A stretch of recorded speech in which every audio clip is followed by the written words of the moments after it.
Lewensboek. Groot wou jy word. Daar was baie trane gestort. Vandag betree jy die wêreld. Onthou net jy is God se parel. Bou op die fundament. Die een waarteen jy rebelleer. Dit is nie gegiet in sement. Lewenslesse sal jy nog baie leer.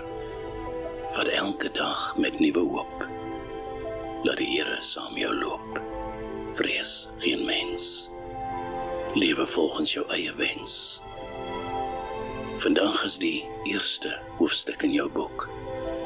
Moet nooit jou storie anders in gaan soek. Skryf jou lewensverhaal met trots.